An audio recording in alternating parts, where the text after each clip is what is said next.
Desde la Azotea Podcast de Juan Carlos Solano. Muy buenas amigos y amigas de el programa Desde la Azotea. Estamos muy contentos de poder acompañarlos el día de hoy. Justamente hacer un agradecimiento también antes de arrancar y presentar también a nuestro invitado el día de hoy, a don Andrés Quintana, a don Carlos Villalobos, por supuesto que a don Eduardo García también por hacer posible esto y por todos los compañeros también que laboramos aquí en Cadena Radial Costarricense y hacen posible que podamos llegar hasta sus oídos, que puedan disfrutar de todo el contenido que les ofrecemos en CRC 89.1 Radio. El día de hoy tenemos un programa muy especial y queremos platicar sobre educación financiera. Mucha gente nos ha preguntado, nos ha consultado acerca de este tema y de poder platicarlo de una manera distendida, de una manera amena, de una manera que la gente pueda entenderlo y que podamos también aplicarlo en la vida. Entonces, pudimos coincidir agenda y platicamos hoy con Sebastián Espinosa. Sebastián Espinosa está aquí hoy con nosotros en la cabina de Cadena Radial Costarricense. Estudiante activo y muy ferviente, estudiante activo de la Universidad de Costa Rica y ferviente, muy apasionado de los temas económicos. Y pudimos coincidir el día de hoy acá. Y bueno, vamos a platicar un poquito sobre educación financiera. No sin antes darte la bienvenida. Sebastián, gracias por estar aquí en CRC 89.1 Radio, en el programa Desde la Azotea. Es un placer que estés aquí. Muchísimas gracias, Juan Carlos. Es un gusto estar aquí, de verdad que sí. Es un gusto y esperemos también poder compartir con todos los radioescuchas una información que les sea de utilidad y una información que les ayude. Por ahí escucharon un mensaje, pero bueno, ya eso es información que nos llega de momento, ¿verdad? Justamente que estamos compartiendo con todos ustedes el día de hoy. Bueno, Sebastián, queremos compartir con la gente información financiera, de educación financiera. Queremos hablar de diferentes aspectos que la gente pueda ponerse a reflexionar, a pensar, información útil para el ciudadano de a pie sobre tarjetas de crédito, sobre inversión, sobre ahorro, gastos hormiga y otros gastos más que todavía existen, ¿verdad? Que podemos platicar. ¿Por qué no de ignorar un término que a veces la gente en estos cursos rápidos de educación financiera les quieren mencionar, pero que a veces no logran entender, de invertir con deuda inclusive, ¿verdad? ¿Cómo se puede tal vez hablar de eso? Y de la posición de nuestro país en términos de inflación ahorita, ¿verdad? ¿Cómo es que nos está azotando o beneficiando, podemos decir? Bueno, veámoslo con respecto a otras naciones, obviamente. Bueno, hablemos un poquito, Sebastián, ¿por dónde iniciamos todo esto de la educación financiera y de ciertos ajustes que nos sería beneficioso tomar? Ahora sí, muy buenas. Claro. Principalmente este tema me provocó la noción de querer hablarlo aquí para darle al costarricense de a pie, a la persona que realmente ninguno de nosotros ha tenido una educación desde al menos el MEP. O incluso instituciones privadas nunca han dado una educación financiera adecuada. Correcto, no hacen un énfasis en esta área. Exactamente. Entonces, esto nació con la idea de aportar un granito de arena para esas personas de a pie que tal vez no saben absolutamente nada o muy poco sobre esto. Y que es un tema importante de dominar de cierta forma, ¿verdad? A veces la gente nada más le dicen ahorre y solo esa palabra escuchan toda su vida como educación financiera. Sí, exactamente. Y ya entrando un poquito a eso, toda nuestra vida, nuestros padres, las personas nos han dicho ahorre. Okay. Sí. Eso está muy bien. De hecho, es uno de los grandes pasos que hay que hacer para tener una educación financiera sana. Okay. Pero no es el solo hecho de ahorrar. Y el ahorrar está muy bien, pero usted tiene que saber manejar esas finanzas, saber cómo invertirlas, que pronto vamos a ver cómo hacer eso de poco a poco, de manera pequeña a más grande manera. Y esos ahorros los vamos a tener, sí, para casos de emergencia, para futuramente comprar un vehículo, una casa. Todo ese tipo de cosas son los indicios que se nos da para tener un ahorro, el por qué tenerlo. Ok. ¿Qué tal si conversamos ahora de justamente de esto? Queremos obtener cosas, queremos concretar algún sueño, pero aparecen, y vamos a ir como con este orden. ¿Qué tal las tarjetas de crédito? Mencionémoslas de primero. ¿Qué tal las tarjetas de crédito? Ok. Las tarjetas de crédito no sé si a muchos les habrá pasado, nuestros padres, al menos para mí, que soy una persona joven, Claro. o en general, las personas van a decir, las tarjetas de crédito son un inicio a una gran deuda o son las, por así decirlo, las satanizan. Ok. Entonces, yo les voy a decir lo siguiente. Las tarjetas de crédito realmente no provocan ninguna deuda fuera de que usted no las pague a tiempo, obviamente. Existen 3 maneras distintas de pagar una tarjeta, que eso ya uno lo hace dependiendo del banco. Ok. Uno lo solicita de inicio. Existe el de pago trimestral, de pago mensual o de pago anual. Las que yo recomiendo son las de pago de contado, se llaman. Las que usted hace su gasto, usted al mes tiene que volver a tener ese X monto. Ok. Entonces, de ahí no se genera ningún interés y ninguna pérdida, ninguna deuda. Ok. Entonces, usted me podría decir, ¿por qué yo usaría una tarjeta de crédito si es mi propio dinero? Yo ya lo tengo y lo puedo gastar sin tener que usar una tarjeta de crédito. Ok. Ok. Las tarjetas de crédito son una fuente para usted tener un historial crediticio con un banco, un buen historial crediticio. Eso nos va a servir a futuro para muchas otras cosas y entre los temas de inversión que vamos a hablar más tarde. También nos va a ayudar, por ejemplo, usted ya puede generar dinero usando las tarjetas de crédito. Si usted utiliza, por ejemplo, las cashback o las de millas, etcétera, usted va a tener esas compras, usted no está perdiendo nada porque no tiene ningún interés, pero le está devolviendo un porcentaje. Entonces ya usted porcentualmente cada cierto tiempo va a ganar X cantidad, que con esa cantidad usted puede ahorrarlo, puede invertirlo o puede hacer compras dentro de sus cosas normales. Entonces, básicamente, las tarjetas de crédito se han visto de manera mala y son una de las principales fuentes de ayuda que va a tener una persona para tener unas finanzas bien sanas. Ok, es bueno porque es un instrumento que si se utiliza de una manera adecuada, te crea un buen perfil. Es correcto. Entonces, un buen perfil para luego, si necesitamos ayuda bancaria para invertir, entonces ahí tenemos un perfil sano. ¿Qué tal esto de las inversiones? Y eso de las inversiones, déjame, te hago un punto antes para terminar con el tema de las tarjetas de crédito. Dale.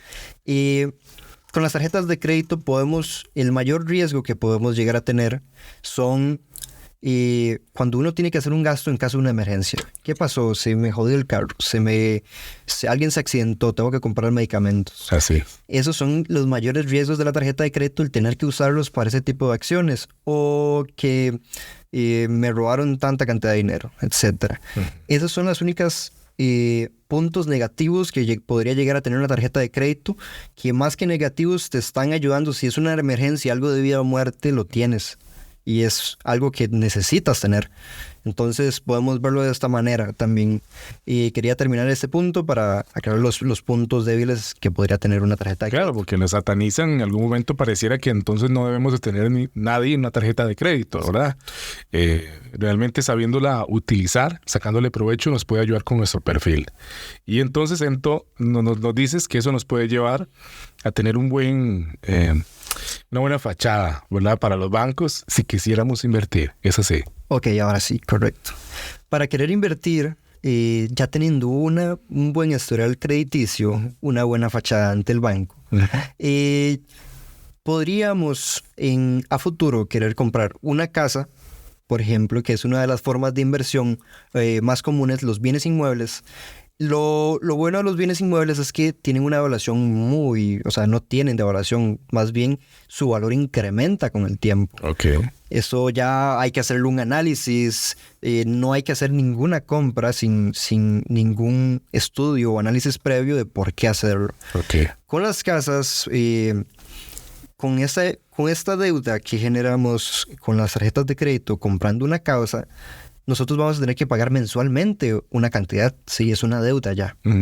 Pero esa casa nosotros podemos verla de la siguiente manera. Esa casa nosotros podemos ponerla a alquilar o a futuro nosotros vivir en ella, pagarla como si fuera nuestro propio alquiler y venderla a futuro. Y ya nosotros esa casa la pagamos con una deuda realmente.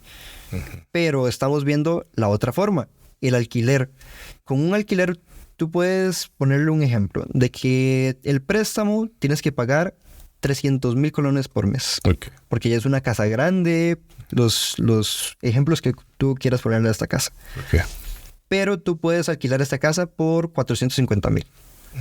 Entonces, usted sigue su vida normal, usted compró esa casa y la puso al alquiler 450,000 y usted la alquila durante esos 30 años, digamos.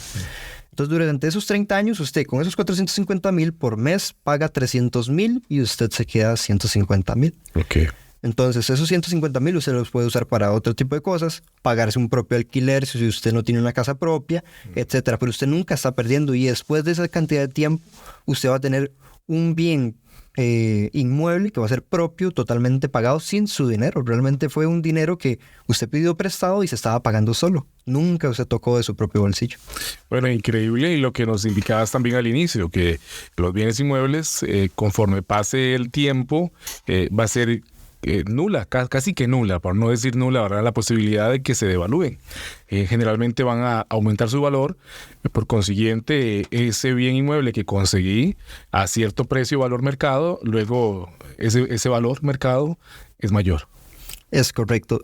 Esto lo puedo decir así porque los bienes inmuebles es algo que siempre se van a necesitar, nunca van a cambiar porque es un espacio físico. Ok.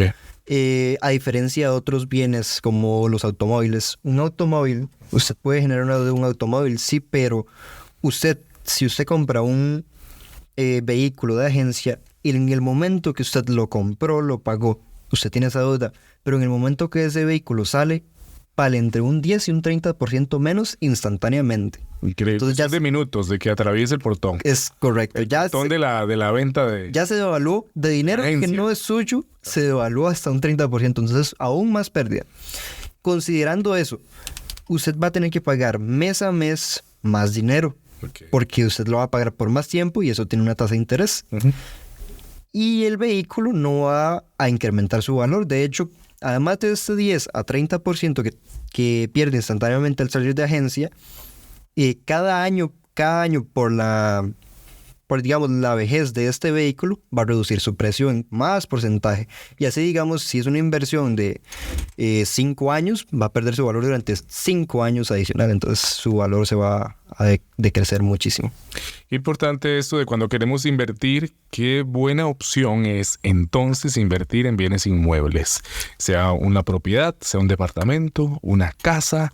Esto es una inversión, una buena apuesta, como diríamos. Es correcto, esa sería de las mejores apuestas. De la única manera posible, que es muy poco posible que uno de estos bienes inmuebles pierda su valor, ya son situaciones extremas, que se vea deteriorada la tierra en donde es, uh-huh, por cuestiones sociales, etcétera, pero eso es casi imposible.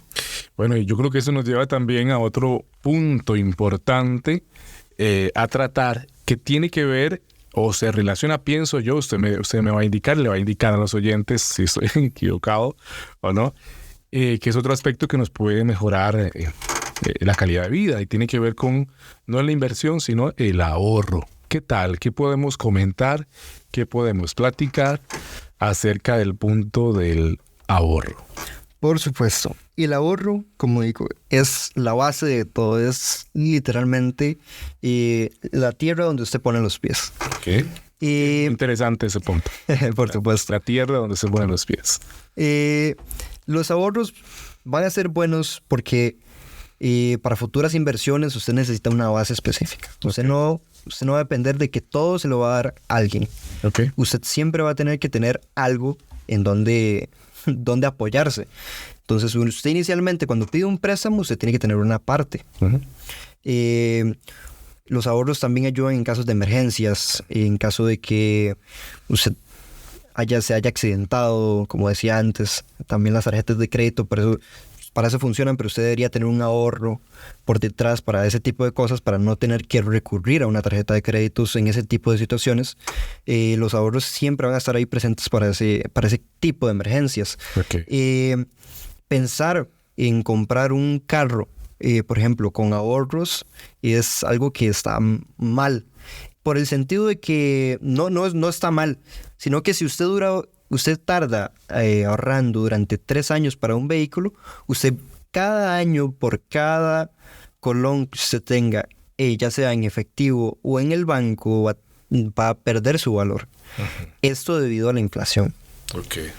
Eso es importante tomarlo en cuenta. Sí, claro, la inflación siempre hay que tomarlo en cuenta. Muchas personas no saben ni lo que es, muchas personas no saben ni cómo funciona, cómo sacan los porcentajes y por qué es que aumenta o baja la inflación. Es importante, ¿verdad? Sí, claro, es muy importante, por supuesto. Por favor, si querés platicarnos también al alimentar un poco este punto para que comprendamos un poquito esto de la inflación, que a veces vemos en los medios de que la inflación será de 10 puntos, no sé. Claro, es un estimado ahí. Ajá. A veces no comprendemos muy bien, pero si querés y aportarlo justamente en este apartado del ahorro, somos todo oídos. Claro, por supuesto. Básicamente, para explicarle a las personas de a pie cómo funciona la inflación, se mide y se rige por el IPC, que es el índice de precios al consumo. Ok. Que se mide por la canasta básica y los insumos como electricidad, gas y agua. Las necesidades básicas. Ok. Entonces, dependiendo de los precios del mercado, ya sea en alimentos o en electricidad o en agua, ya varía entre subir o bajar la inflación. Entonces, si sube la inflación, sube todos los precios, va a tener un desglose claramente, pero va a haber un aumento en los precios. Eso significa que sus ahorros y todos los bienes que usted tenga, ya sea en efectivo o en el banco, en dinero, van a perder su valor en ese porcentaje, porque significa que con ese dinero que usted tiene, va a comprar, por ejemplo, 9% menos, dependiendo de la inflación, que antes, que hace un mes, o dependiendo de la inflación que viene cada mes con mes. Por ejemplo, nuestro país ha tenido una muy buena administración respecto a la inflación en los últimos, bueno, podría decirse más del último año. Ok. No estamos como tan peor.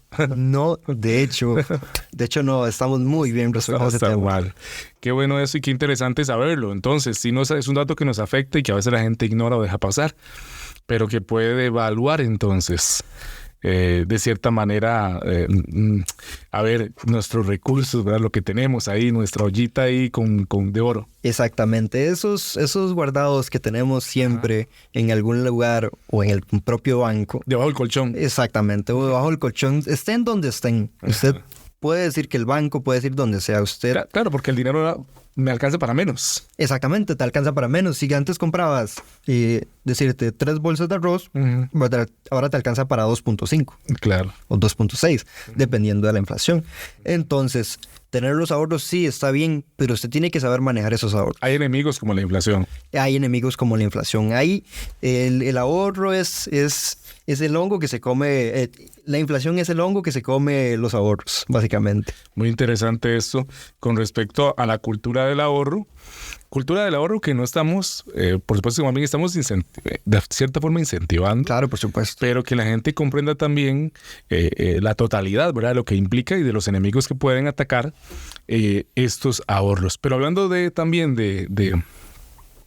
como de enemigos, de situaciones que pueden afectar, está también los diferentes tipos de gastos que pueden llegar a la vida del ciudadano de a pie, que estamos hablando hoy. Por supuesto. Son las finanzas del ciudadano de a pie. Todo el mundo le haga llegar esos gastos. Bueno, pero hay diferentes tipos. Podemos como categorizarlos para poder entenderlos de alguna forma y poder identificarlos y ojalá combatirlos. Por supuesto. ¿De cuáles podemos estar hablando? ¿Qué tipos de gastos? Primero van a estar los tres. El primero básico. El básico, que es su gasto para sus consumos del día a día. Y ya sea su pago de apartamento, de luz, electricidad. Todos esos gastos están bajo un presupuesto que usted tiene que tener, por supuesto. Y esos no se van a considerar gastos malos. Son gastos que son para sus necesidades básicas. Luego podremos categorizar otros tipos de gastos que impactan negativamente en nuestras finanzas. Ok. Y te voy a dar el caso de 3 tipos de gastos distintos. Okay. Principalmente uno que es muy conocido, tal vez lo habrán escuchado, son los gastos hormiga. Los famosos gastos hormiga, claro que sí los hemos oído. Por supuesto. Voy a explicar más o menos qué son para el que no lo sabe y para el que sabe y todavía no lo entiende completamente, voy a terminar de explicarlo. Dale, por favor.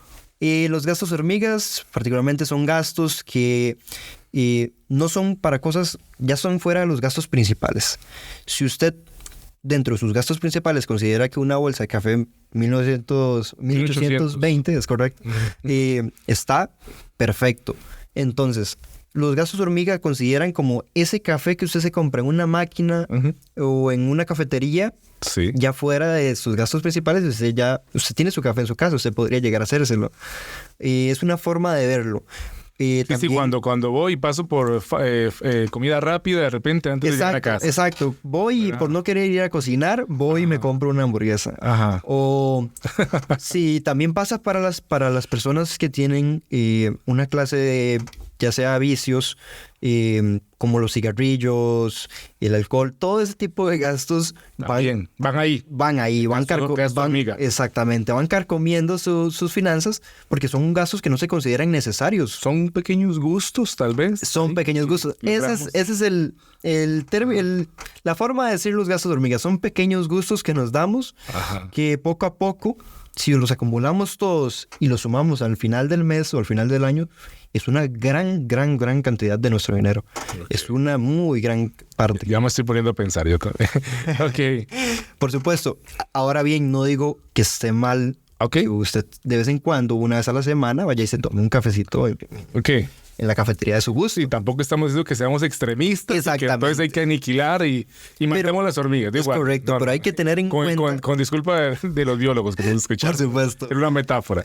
Siempre hay que tener en cuenta estos pequeños gastos, analizarlos, y la forma que yo le doy al ciudadano para que pueda combatir estos gastos es: hágase un presupuesto para este tipo de gastos al mes. Y de eso usted ya verá cómo lo administra, pero ya tiene un mayor control sobre sus finanzas. Siempre es bueno. Parece muy interesante. Ya está todo presupuestado, ya no me salgo de ahí. Por supuesto. Ahora, estos son los gastos hormiga. Esos son como los más conocidos. Ahora vamos a hablar de otros que van surgiendo con el tiempo, como los gastos fantasmas, podríamos llamarles así. Gastos fantasmas. Así se les llama. Ya salimos de los gastos hormiga. Claro. Y entramos a los gastos fantasmas. Por supuesto. Qué miedo. Vamos a ver. Este tipo de gastos los podemos ver en productos de online, particularmente como las plataformas de streaming, ya sean Netflix, HBO Plus, Disney Plus, etcétera, entre otras, Amazon Prime. Todos este tipo de gastos son los que usamos mes a mes. No los tenemos tan en cuenta. Sabemos que están ahí, pero no los tenemos tan en cuenta. Entonces, por eso se llaman fantasmas. Y no los tenemos tan en cuenta y a veces dejamos de utilizarlos.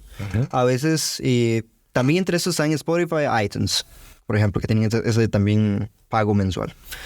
Y están ahí presentes, tal vez no los usamos tanto. Ya Netflix vimos todas las películas y series. Sí, a veces tenemos un montón de plataformas, estamos afiliados, pero no las estamos utilizando mucho. Pero siempre se siguen descontando de nuestra cuenta. Por supuesto, y eso siempre va a generar un gasto, aunque esté ahí poco a poco. Y aunque casi no las usemos. Exacto, y vamos apuntando la lista de gastos entre personales y gastos hormiga y esos gastos. Qué tremendo eso, ¿verdad? Exacto. Están ahí, no los vemos, no están tan presentes. Es correcto, no los vemos. En esta época son muy comunes, pero hay que prestarles entonces la debida atención, no vaya a ser que nos metan un susto. Por supuesto, exactamente, ahí están siempre esos fantasmas. La forma de solucionarlo es muy similar también como con los hormiga, que es analizar, estoy usando de mi tiempo y aprovechando este dinero que gasto en esta plataforma usándola. Entonces, si del todo no las estás usando prácticamente o muy poco, definitivamente hay que cortar ahí de raíz esos gastos. O sea, hay que tenerlos muy en cuenta. Si usted no los usa esas plataformas, no las use. O sea, no las pague. Y es importante identificar esto, ¿verdad? Estar al pendiente. Es correcto. Esto siempre va a estar ahí presente. Entonces, usted tiene que hacer un análisis de todos los gastos que usted tiene, teniendo en cuenta los hormigas, los fantasmas y los próximos que vamos a ver, para ya tener unas finanzas adecuadas. Como decimos, buscar estar con finanzas más sanas. Es correcto, finanzas sanas. Ahora, aparte de los gastos hormiga, que a veces nos excedemos, ¿verdad? En esos gustos que nos queremos dar. Y los gastos fantasmas, que son ese montón de cosas a los que sumamos a la vida, ¿verdad? Que a veces ni siquiera utilizamos, no sacamos el provecho necesario, ¿verdad? Claro. pero que nos descuentan, ¿verdad? Que nos pasan la factura Por supuesto. mes a mes. ¿Hay otro tipo de gasto o más? Hay que podamos otro hablar? más que podemos categorizar porque su nombre es extravagante como los otros dos. Ok, Ese es los gastos vampiro. vampiro. Y tiene un sentido que vamos a ver. Ok, tienen cierta coherencia. Por supuesto. Gastos vampiros. ¿Qué ok, son gastos los vampiros? gastos vampiros O sea, consideran aquellos gastos que se dan por ujú. Aquella falla eléctrica que tenemos en la casa, fuga de agua, fuga de gas, entre otras muchas cosas Claro. que están ahí como una sanguijuela succionando nuestras finanzas, porque en la factura de la electricidad o en la factura del agua o del gas vienen más caros mes a mes. Solo por ese tipo de cosas que están ahí, usted del todo no los ve y ellos están ahí succionando y succionando y succionando por tal vez una mala toma de decisiones inicialmente, una avería que se puede dar en cualquier momento claramente. Sí, señor. Pero a veces es por, no sé, querer arreglar un tubo con alguien que sale más barato que otro y por no querer hacerlo bien. Cuando uno hace las cosas bien, tal vez ese gasto por la fuga inmediatamente nos vale menos, sí, pero al final del año, acumulando todas las facturas, nos salió, no sé, en 18,000, 20,000 colones más, que ya igual al precio del otro. Pero eso tenemos que tener en cuenta que dentro de un año más, otro año más, se va a sumar esa pérdida que hay por esa fuga. Entonces ese tipo de gastos se consideran gastos vampiro, que están ahí presentes, no los vemos, pero están constantemente succionando nuestra electricidad o nuestra agua y que está saliendo más caro. Qué sorprendente eso. También siento que hay personas que a veces caemos también en el mal uso, la mala administración. Por ejemplo, contratamos 300 megas de velocidad de internet en una casa en donde tal vez ni siquiera se utiliza. Entonces, el recibo llega, eso es un ejemplo, ¿verdad? Por $100. Claro. Y no necesito los 300 megas, tal vez solo con 100 estaría suficiente para lo que se hace ahí, en esa casa, y podría reducir la factura al 50%, solo con eso, pero permitimos esa fuga, ¿verdad? Claro. De ese recurso que no se administra bien, como si fuera una fuga de agua, que se desaprovecha. Es El correcto, recurso está dentro de eso. podría ser también. Por supuesto, creería yo que también se podría categorizar más como el gasto fantasma, pero es como que no estamos considerando bien el gasto que estamos haciendo, no lo estamos usando, por ejemplo. Y para una persona, eso también se da mucho con el cable de televisión, la televisión por cable. Actualmente, yo no sé a cuántos les pasará más los jóvenes que no usan del todo la televisión por cable. Bueno, actualmente la gente literalmente internet. Es internet, todo es internet. Ya la televisión por cable no tanto. Exactamente, entonces también... Es 180 canales y ya no. Exacto, entonces dentro de tus paquetes de cable estás contratando internet y estás contratando televisión por cable que no estás usando. Sí, porque mucha gente joven ya no... La gente tal vez un poco edad más madura, sí, tal vez sí, ¿verdad? Exacto. Un poco más de la vieja escuela, ¿verdad? Nuestros padres, nuestros abuelos, son un poquito más de mirar, pero los jóvenes no. Por supuesto, entonces para ese tipo de personas, contratar un servicio con televisión por cable es básicamente estás pagando por algo que no vas a usar del todo. Ok. Entonces, todo depende de la situación, de lo que usted quiera, el que usted va a pagar eso, pero eso ya es un bien extra. Eso es como pagar un Amazon Prime o un Netflix. Ya usted tiene que considerarlo si quiere gastar en ello o no. Qué importante es eso y comprender. Entonces tenemos la globalidad y esta categorización de los tipos de gastos en tres para poder entenderlos de una manera bastante didáctica. Por supuesto. Los gastos hormiga, fantasmas o nosotros. Es correcto. Y los vampiros. Por supuesto, con nombres extravagantes. Tenemos que identificarlo y actuar. Por supuesto, hay que actuar, hay que tenerlos en cuenta siempre, analizar. Y si usted ve que al final del mes no está llegando o si está viendo que gasta demasiado, tiene que sentarse usted ponerse a analizar en qué estoy gastando, qué es el día a día que estoy haciendo. Estoy comprando mucho café, estoy tomando café los 3 tiempos, pero por fuera no estoy cocinando en la casa, solo compro comida por Uber Eats. Por las diferentes plataformas que nos ofrecen. Por supuesto, estoy pagando Disney Plus, pero ni siquiera he visto ni una sola película en Disney Plus desde que lo tengo. Todo ese tipo de cosas. Sí, yo creo que es importante la comprensión del gasto. Ahora, podemos seguir platicando de educación financiera y vamos a seguir haciéndolo. Por supuesto. Hay un término que, off the record, fuera de micrófonos, antes de la preparación, antes de la ejecución de este programa para todos los radioescuchas, conversábamos sobre un término que la gente utiliza en los cursos relámpago o más intensivos de educación financiera, en los videos de TikTok aparecen también, de las diferentes redes sociales, pignorar, hablan de pignorar, y uno dice, y a veces dentro del discurso que te llega, lo menciona. Pero ¿qué podemos hablar de ese término y de qué manera es aplicable o tiene algún uso o es información necesaria para nuestro diario vivir con respecto a la educación financiera? Ok, por supuesto. Por favor. Pignorar, el concepto de pignorar es dar o ceder algo para recibir otra cosa a cambio. No significa que usted lo va a dar de forma permanente, usted lo puede mantener ahí como una garantía hacia algo. Okay. Al menos así se usa en el término a nivel de inversión. Por ejemplo, pignorar no es para nada a niveles tan bajos de la inversión. Ya para pignorar usted necesita un capital más amplio. O sea, no necesariamente súper enorme, pero usted ya tiene que considerar tener una base, un ahorro grande, un dinero ya establecido para usted poder pignorar. Por ejemplo, te voy a explicar la pignoración en 4 pasos. Ok, por favor, explícale todo esto para que nuestros radioescuchas puedan ir acumulando información. Por supuesto, te lo voy a dar un ejemplo en colones. Ok. Por ejemplo, usted tiene 100 millones de colones. Vaya mucho, pero para dar un ejemplo con una cifra específica. Sí. Se puede hacer con 10, puede ser con 15, dependiendo del tipo de inversión que vamos a hacer y el análisis que ya hemos hecho sobre el bien que queremos, con el que queremos invertir. Ok. Entonces, tenemos 100 millones de colones. El primer paso es invertir directamente esos 100 millones, ya sea en un bien, en un fondo de pensiones, un fondo de inversiones, en bolsa, en todo ese tipo de cosas. Usted invierte esos 100 millones y usted los tiene.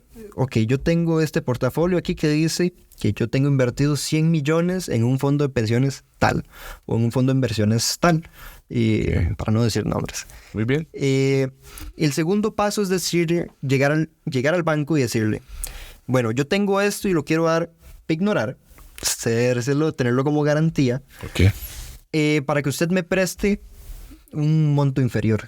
Tal vez eso vale 100 millones, entonces usted pide 75, 50 millones de colones. Okay. Ahora, ¿usted qué hace con ese dinero? Con ese dinero usted va y compra una casa directamente. Usted va y la compra. Bien. Y usted con esa casa, usted lo que le debe al banco para ignorar su bien, son lo que usted pidió, 50 o 75 millones. Claro. Entonces, esa casa, usted no puede, literalmente, el proceso es que usted le meta una hipoteca enorme. Y devuelva ese dinero con esa hipoteca al banco. O sea, directamente usted ignora el bien que usted compró con el dinero prestado, se lo da al banco para ignorar su bien. Pero esa casa ya es suya. Okay, completamente. Y usted no gastó nunca. Uh-huh. Ahora, esa casa, ¿qué puede hacer usted? Pues usted puede ponerla en alquiler y va pagando la hipoteca y va generando un X dinero. Todo eso, obviamente, se hace un análisis adecuado para saber cuánto es el porcentaje de interés y si es mayor el ingreso al interés. Todo eso se tiene que hacer mediante un estudio ya de cada persona. Ya eso usted tiene que analizarlo por su cuenta en el debido momento si llegara a hacerlo. Pero, como expliqué, ya ignorar es a un nivel más grande de inversión, ya teniendo un capital más grande. Como se ve, el caso tiene que haber una cifra mayor para que usted pueda ignorar por ese valor para un préstamo. Okay. Que tenga un valor igual grande para usted poder comprar una casa o un complejo de edificios, etcétera, con ese valor. Eso es un secreto de lo que hacen los grandes millonarios realmente. Justamente. Exactamente. Y ya usted teniendo esa casa, usted vuelve a tener su portafolio del fondo de inversiones en el que metió sus 100 millones. Uh-huh. Eso le pudo haber crecido o decrecido, pero usted sigue teniendo eso ahí. Entonces usted tiene que hacer también el análisis sobre eso. Si es un lugar seguro, se lo va a crecer. Entonces cuando usted lo tiene de vuelta, usted puede sacar de ese fondo de inversión el dinero que usted ya puso. Usted sigue teniendo su casa, la que compró con el dinero prestado, y esa casa usted la va a tener en alquiler o tarde o temprano siquiera la vende. Ok.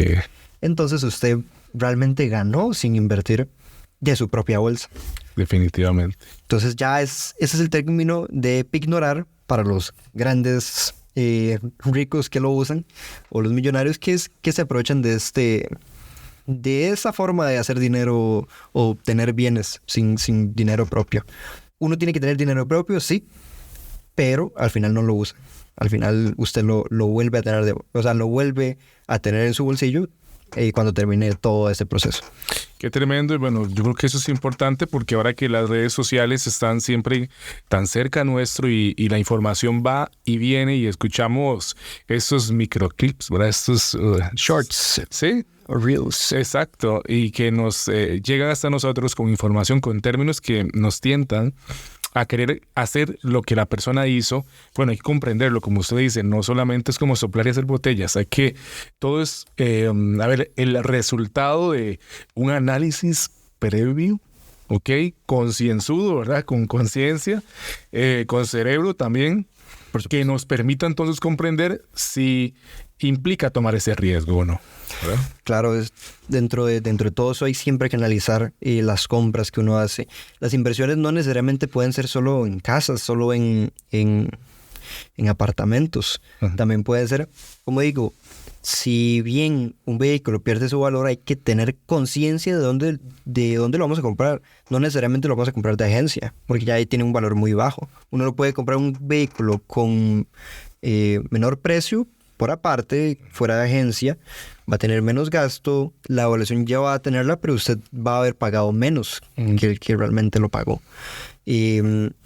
Las deudas, cuando uno es joven, uh-huh, hay que saber manejarlas. El que me quise comprar un teléfono, uh-huh, ¿qué sentido tiene para una persona tener el iPhone más nuevo que hay? El último teléfono. El último iPhone, exacto. El último teléfono. Ajá. El iPhone es el mayor ejemplo porque es el que más se evalúa. Y el iPhone el año que viene vale 3 veces menos, un doble. O sea, sale un iPhone y vale $2,000 y al próximo año vale 600. Entonces, hay que saber esas cosas cuando usted es joven, saber que no hay que irse por lo que mejor se ve, solo porque sí y listo, sin pensarlo. Hay muchas personas que hacen esto, van y se compran el mejor iPhone, quedan endeudadas 2 años y al final eso pierde su valor. Usted solo gastó su dinero por algo que usted tiene. Sí, le está funcionando, sí, pero usted gastó mucho más de lo que debió haber gastado. O sea, usted pudo haber gastado por un modelo inferior, que tiene muy poca diferencia entre una gama y otra, y gastó muchísimo menos. Lo mismo con los vehículos también, ¿verdad? A veces queremos el del último año y no estamos en contra de eso. Obviamente la gente puede tener sus gustos y sus decisiones. Es correcto. Pero a veces, dependiendo del estudio que la persona haya hecho propio, ¿verdad? De su inversión, sus gastos, sus finanzas, a veces una opción de no irse por el modelo del último año, sino un año reciente, ¿verdad? También le puede funcionar y ayudar. Claro, por supuesto. Había recuerdo haber escuchado en un cierto momento, uh-huh, que una persona dijo, usted tiene la capacidad de comprarse el último vehículo que salió, el del año, uh-huh, siempre y cuando usted tiene la capacidad de pagar 2 veces, o sea, ese y 2 veces más ese vehículo. Ok, entonces ahí es una buena idea hacer. Ahí, o sea, no es que sea una buena idea, sino que usted ya tiene la capacidad, la potestad económica de hacer eso. Ok, cuando puedo pagar ese y 2 veces más. Es 2 veces más, exactamente. Es algo muy exagerado, pero para el ciudadano que tiene que trabajar, que tiene que ahorrar y tiene que invertir, inicialmente no debería hacer eso. Cuando usted ya invierte y usted ya tiene unas finanzas sanas y usted ya tiene esa capacidad, usted puede hacerlo. Usted llega y lo hace sin problemas. Uh-huh. Entonces, siempre hay que tener ese análisis. Y usted dice, bueno, eso yo puedo tener mis finanzas como siempre las he llevado, nunca me ha ido mal, sí, pero usted podría estar mejor. Okay. Y en algún momento usted podría, y usted está ahí, sí, estoy yendo bien, pero usted tiene una emergencia, un problema, y usted ya le queda una deuda por algo. Y usted dice, qué madre, no sé qué tal. Sí, pero usted debe haber pensado hace tiempo, todo ese tipo de cosas, irlas controlando y ya poder suplir esos problemas sin usted tener una preocupación mayor. Definitivamente este tema de inversión, de educación financiera, es un tema al que debemos de prestar muchísima atención. Definitivamente no podemos pasarlo así como si fuera cualquier cosa. Ahora, como para ir ya apuntalando pues ya hacia el cierre del programa del día de hoy, podemos hablar de un poquito, cerrar con la inversión con deuda. Algo que platicamos un poquito fuera de micrófonos y tal vez como para ofrecerlo en la parte ahorita de cierre del programa, que le platiques a los radioescuchas de CRC 89.1 Radio sobre la inversión con deuda. Por supuesto, con todo gusto, Juan Carlos. Ya te voy a decir... Compartirlo, por favor. Compartirlo, por supuesto. Y, por ejemplo, la pignoración es parte de esa inversión con deuda. Porque es, por así decirlo, aunque es dinero suyo que usted pignoró, usted está invirtiendo con la deuda que usted genera de este banco al que usted le ignora su fondo de inversión o pensión el que usted invirtió, su portafolio. Eso es invertir con deuda porque no es dinero suyo al final. Pero usted no está perdiendo nada. Y no solo eso, usted está generando una ganancia o un bien extra al que usted no tenía. Y aunque usted sí, para eso usted tiene que tener una cierta cantidad de dinero, está invirtiendo con deuda. Invertir con deuda significa que, por ejemplo, el impuesto que uno tiene al salario, siempre usted no tiene que tenerlo en cuenta. Que eso se desglosa desde 940,000 colones hasta 1.200.000, un 10%, y ahí va incrementando entre 15, 20, 25%. Eso significa que usted cada salario usted está pagando ese porcentaje en un impuesto. Pero cuando usted, y la cantidad que usted tiene que acumular para comprar algo, ya sea un carro, etcétera, muchas otras cosas. Sí. Además que el salario tiene el 10.26% de la caja del seguro también, entre cosas de reducciones de su salario. Sí, inevitables, es correcto. Pero cuando usted invierte con deuda, usted nunca paga un impuesto sobre la deuda. Entonces, si usted pidió 500,000 colones, usted los tiene en ese momento inmediato sin pagar un solo colón de impuesto. Usted compra ese bien sin un solo colón de impuesto y cuando usted finaliza a pagarlo, nunca pagó un solo colón de impuesto. Entonces, es impresionante. El tener un buen historial crediticio, ya sea con las tarjetas de crédito, como antes mencionábamos, nos va a permitir que aunque usted no tenga unas ganancias enormes que superen no sé, ni siquiera el 1,000,000 de colones. Unas ganancias ya de un salario alto, pero no tan alto. Usted, con un buen historial crediticio, va a poder pedir un préstamo para una casa, una vivienda normal, y usted va a tener la capacidad de iniciar esas inversiones que mencionaba antes. Usted con esa casa va a tener que pagar mensualmente, no sé, 250,000, 300,000 colones de el préstamo. Y usted, dependiendo de la localidad, todo ese tipo de cosas, usted tiene que igualmente hacer un análisis con todo. Todo tipo de inversión tiene que llevar un análisis por detrás. Claro.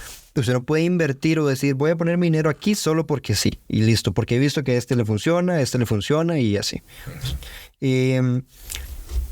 Entonces, usted hace ese análisis y si usted puede alquilar esa casa por la misma cantidad o ya sea usted vivir dentro de esa casa y dice yo pago menos que con el alquiler que yo vivía, yo pagaba, no sé, decir que yo pagaba 280,000 colones de alquiler donde vivía normalmente y ahora compro mi propia casa que tarde o temprano va a ser mía y pago alquiler inferior al que estaba pagando antes y es una mucho mejor casa, usted tenía la potestad de muchas otras cosas para esa casa y eso si usted quiere vivir ahí, si usted quiere alquilarlo, usted lo puede alquilar por más de lo que usted está pagando por el préstamo y usted digamos que son 300,000 de préstamo y usted lo alquila en 350, aunque sea, o 400.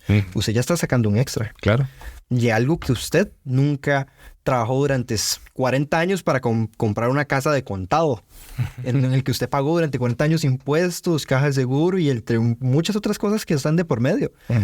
Entonces, usted está invirtiendo con deuda, con dinero que no es suyo.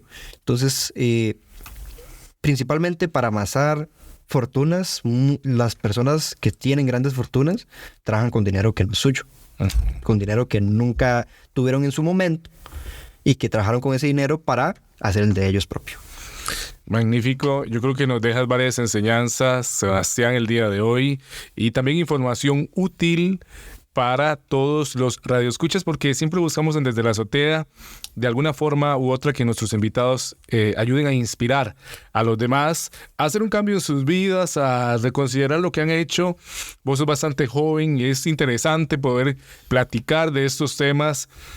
No tanto desde esa visión siempre que se ha trabajado tantos años tan adultocéntrica. Exacto. Sino de alguien joven que comprende la importancia de una educación financiera, y como vos apuntabas al puro inicio, ¿verdad? A veces tenemos una educación general básica por el MEP o por la parte privada que no enfatiza en este aspecto, y que ya hay proyectos inclusive que se hablan sobre la importancia de incorporar la educación financiera en el currículum de las escuelas y de los colegios, con el fin de que la gente pueda salir mejor preparada para la vida y para su caminar, porque hoy estábamos justamente de forma especial, no única, sino especial, generando un programa para ese ciudadano de a pie, ese que nos escucha ahí, ese que tiene que salir a trabajar, ese que también quiere amasar un poquito más de fortuna, pero que quiere hacerlo de manera adecuada, de manera sana.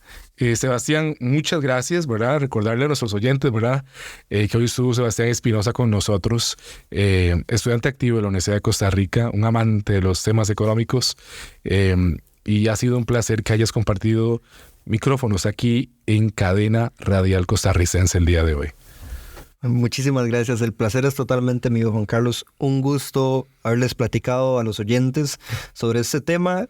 Los invito a los jóvenes, a los adultos y a los más adultos a que pongan atención a estos consejos que de corazón espero les funcionen, y es el granito de arena que espero aportar para la educación financiera en Costa Rica. Así es, Sebastián, esta es tu casa, Cadena Radial Costarricense. Esperemos que, bueno, es la primera, pero que no sea la última vez que puedas ser parte de tu espacio desde la azotea, a través del 89.1 del FM, CRC 89.1 Radio, y bueno, invitarlos también a que no se desconecten de esta cadena radial, que pueden también seguirnos a través del Facebook también de CRC 89.1 Radio, y a estar pendiente no solamente de este espacio desde la azotea, sino también de toda la grilla, de todos los demás programas y contenido que ofrecemos en Cadena Radial Costarricense. Así que nos escuchamos la próxima semana, siempre en este mismo horario y por esta misma emisora. Así que no pierdan el contacto. Nos vemos. Hasta luego. Esto fue Desde la Azotea Podcast. El podcast que cambió los podcasts.